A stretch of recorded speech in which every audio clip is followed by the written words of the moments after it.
Pois bem, terceiro ano, vamos para mais uma aula. Na verdade, para mais um exercício. E dessa vez como tema, Revolução de 1917, ou mais conhecida como Revolução de Outubro, ou Revolução Russa, enfim, eu só lembro desses nomes. Se tem outros, vocês pesquisam aí por si só. Primeira questão, vamos lá. Universidade Estadual de Feira de Santana. Uma política foi sendo aos poucos colocada em prática desde 1919 pelos países vencedores na Primeira Guerra Mundial. Não intervir, porém conter o bolchevismo. Quem lembra disso, obviamente, já tem um passo à frente. Formar uma barragem contínua, apoiando-se no exército polonês e no exército romeno. Era o primeiro esboço do mais tarde chamado cordão sanitário. O que quer dizer isso? Jean-Jacques Becker. Tá, o historiador alude implicitamente o que? Ou seja, de maneira implícita, de maneira velada. Letra A. A irrelevância da Revolução Russa nas relações internacionais. Letra B. A ausência de plano no combate, dos capitalistas ao socialismo soviético. Letra C. A aliança entre as nações capitalistas e forças czaristas no combate ao socialismo. Letra D. A defesa pelo Ocidente das liberdades democráticas nos Estados socialistas. Letra E.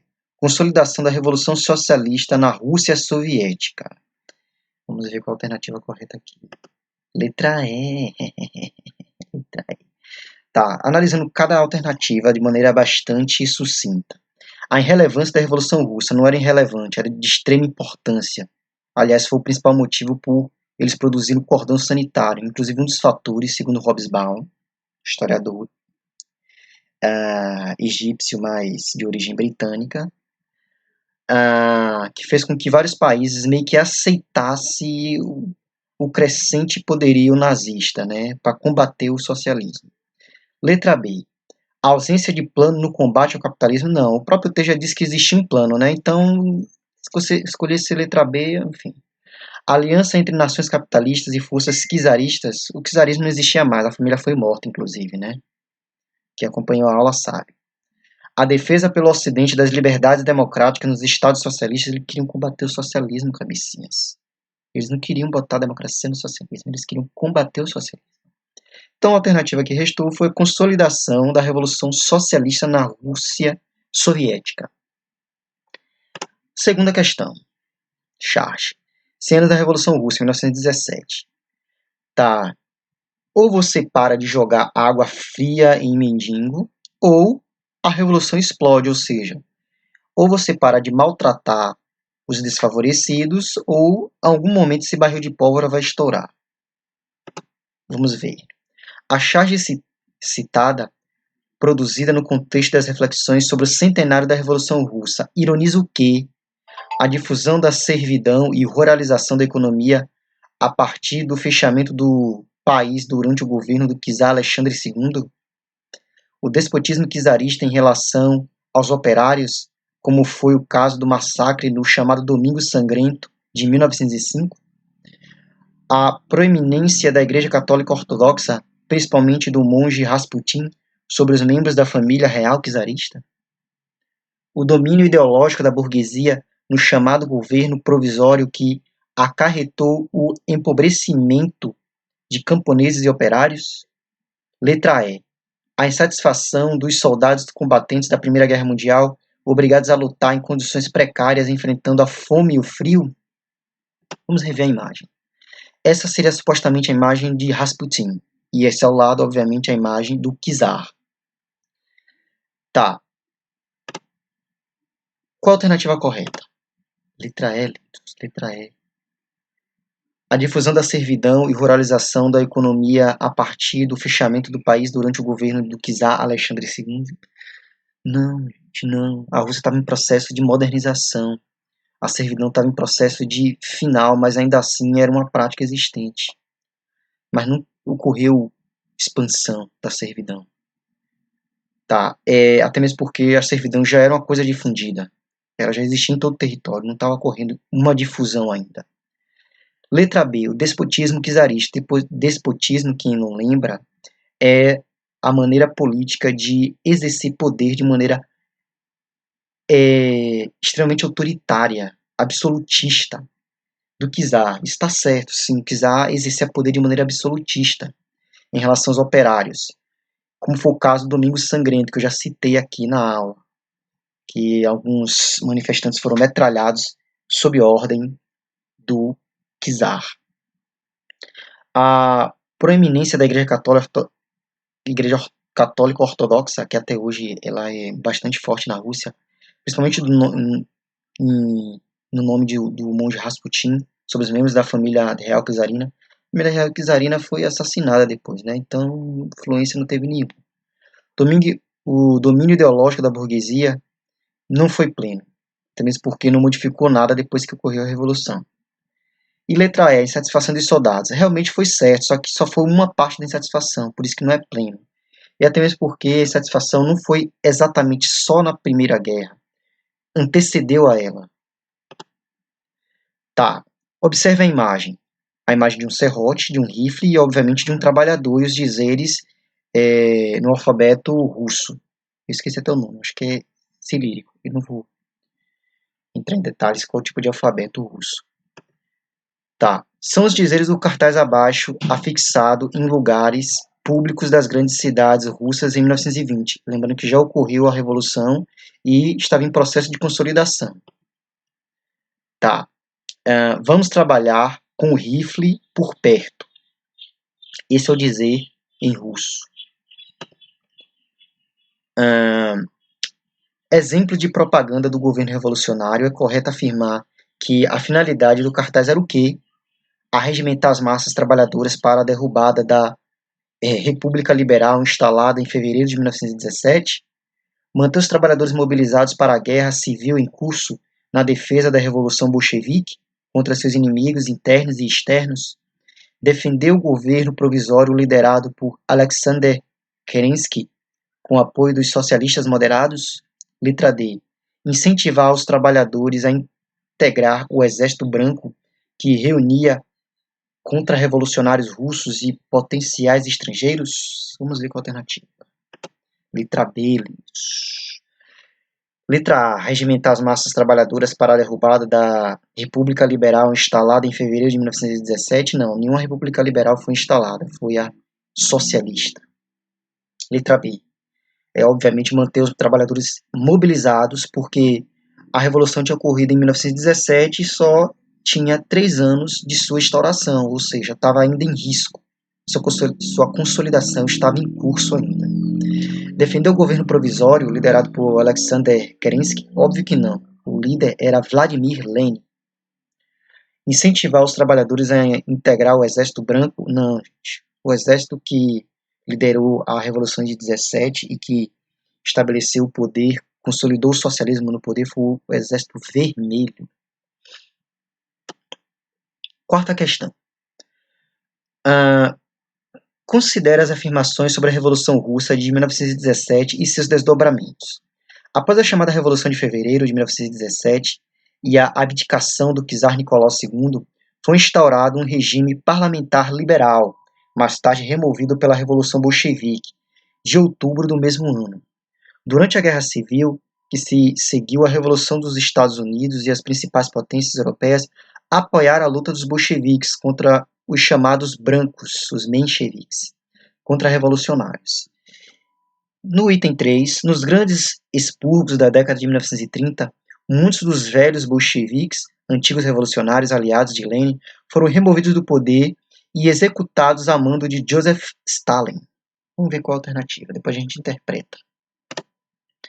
Alternativa 1 e 3.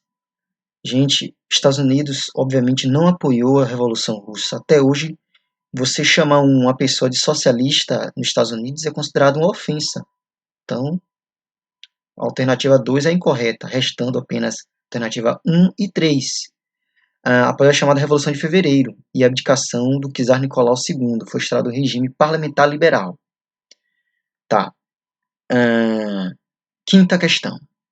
Em 1921, o problema nacional central era o da recuperação econômica. O O índice de desespero do país é eloquente. Naquele ano, 36 milhões de pessoas não tinham o que comer. Nas novas e ruinosas condições da paz, o comunismo de guerra revelava-se insuficiente, ou seja, as pessoas ainda estavam passando fome, ainda estavam numa situação extremamente precária. Era preciso estimular mais efetivamente os mecanismos econômicos da sociedade. Assim, ainda em 1921, no 10º Congresso do Partido, Lênin propõe um plano econômico de emergência, a nova política econômica. Sobre a chamada nova política econômica, é correto afirmar o quê? Letra A. Ela reintroduziu práticas de exploração econômica anteriores à Revolução Russa de 1917, que se traduziram num abandono temporário de todas as transformações socialistas já feitas em um retorno ao capitalismo explorador. Ela constituiu na manutenção de elementos econômicos socialistas, na organização da economia, como o planejamento e na permissão para o estabelecimento de elementos capitalistas por meio da livre iniciativa em certos setores. Ela significou fundamentalmente uma reforma agrária radical que promoveu a coletivização forçada das propriedades agrárias e a construção de fazendas coletivas, desculpa o erro. Eu nem sei pronunciar isso aqui, é russo, gente, desculpa se você fala português. Causes, eu acho que é isso. Seu resultado, letra D, seu resultado foi catastrófico, mesmo permitindo a volta controlada de relações capitalistas na economia, já que ela ampliou ainda mais o nível de desemprego e produziu fome em grande escala. Ela significou, com a abertura para o capitalismo, o aumento substancial da produção industrial, mas ao mesmo tempo, por ter retirado todos os incentivos anteriormente concedidos à produção agrícola, foi a razão da ruína do campo? Ok, vamos ver qual a alternativa correta. É a letra B, a mais simples, na verdade, né? Ela consistia na manutenção dos elementos econômicos socialistas, na organização da economia, como o planejamento, chamada economia planificada, e na permissão para o estabelecimento de elementos capitalistas, por meio da livre iniciativa em certos setores, ou seja, setores estratégicos em que o governo não conseguia dar conta, muito embora essas empresas eram vigiadas pelo Estado. Sexta questão. O sistema político que organizava a sociedade russa no século XVI ao início do século XX era o czarismo. Era um governo de que tipo? Absolutista, o czar imperador centralizava todo o poder em suas mãos? Se errar essa daí eu vou ficar muito revoltado. Democrático, os governantes eram escolhidos por meio de eleições? Absolutistas, os governantes eram escolhidos por meio de eleições? Democrático, o czar era um imperador, centralizava todo o poder em suas mãos? A alternativa correta, obviamente, é a letra A, gente. Eu estou absolutista, como eu já falei aqui anteriormente. Sétima questão. Os russos ficaram para trás na Revolução Industrial, eles estavam atrasados, em relação ao Reino Unido, Alemanha, França e Áustria-Hungria. Por quê? A Rússia investiu tanto na economia agrícola quanto na modernização de equipamentos e técnicas industriais. Enfim, seus vizinhos, desculpa o erro, europeus, investiram somente na economia agrícola, deixando a industrialização de lado. Foi mesmo? Seus vizinhos europeus se modernizaram e investiram na indústria, enquanto a Rússia ainda sustentava uma economia fundamentalmente agrícola, algo próximo do sistema feudal. A Rússia não investia nem na economia agrícola e nem na modernização industrial. Seus vizinhos europeus se modernizaram e investiram na economia agrícola, enquanto a Rússia se modernizava na indústria. A alternativa correta é a letra C, gente. Seus vizinhos europeus se modernizaram e investiram na indústria, enquanto a Rússia ainda sustentava uma economia fundamentalmente agrícola. Era a principal fonte de renda, muito embora já existisse uma política de investimento na indústria, mas muito pífia, muito fraca, muito tímida em relação aos outros países. Oitava questão. No século XIX, esse pensador lançou as bases teóricas da ideologia que viria a projetar a Revolução Russa. Quem já estudou isso já sabe qual é a resposta. E uma potência mundial no século seguinte. Trata-se de quem? Karl Marx, filósofo alemão, autor da Origem da Família, da Propriedade Privada e do Estado, livro que introduziu o conceito de comunismo. De Friedrich Engels, autor de O Príncipe, obra que prega o fim da origem divina do poder e defende a emanação do poder pelo povo. De Karl Marx, autor do Manifesto do Partido Comunista, na qual conclama os trabalhadores a se unirem para derrubar a burguesia e o capitalismo por meio de uma revolução. De Vladimir Lenin, idealizador do jornal marxista Iskra e líder da Revolução Russa e da União das Repúblicas Socialistas Soviéticas. Alternativa correta, obviamente, a letra C, quer dizer, obviamente, para quem estudou, né? Tá, o que é que faz as outras serem incorretas? Simples. Não foi nesse livro que Karl Marx tratou sobre esse tema, sobre a concepção que ele tinha sobre comunismo, socialismo científico. Friedrich Engels não escreveu O Príncipe, foi Nicolau Maquiavel. E Vladimir Lenin, a própria questão já denuncia que não é ela, né? Idealizador do jornal marxista. Se é a base teórica, como é que ele vai fazer uma... Enfim. Ou seja, ele no seu livro Manifesto do Partido Comunista, que fundamenta os principais conceitos que os revolucionários russos e em outros lugares do mundo, como China, Cuba, Vietnã e Coreia do Norte, se utilizou para colocar à frente as suas revoluções. Nona questão. A morte de Vladimir Ilyich Lenin, em 1924, alguns acusam de envenenamento, inclusive por parte de Joseph Stalin, leva a uma luta pelo poder entre Leon Trotsky e Joseph Stalin, da qual o último sai vencedor. Escolha a alternativa que melhor explica as diferenças entre as opiniões dos dois sobre os rumos da revolução. Letra A. Trotsky queria que a revolução fosse radical, enquanto Stalin preferia mudanças sutis e graduais no sistema político-econômico.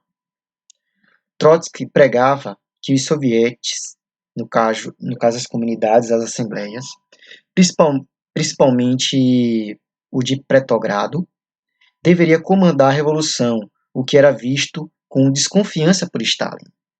Stalin acreditava que, embora a Rússia fosse um país rural, os operários é que deviam tomar a frente da revolução, enquanto Trotsky achava que esse papel cabia aos camponeses.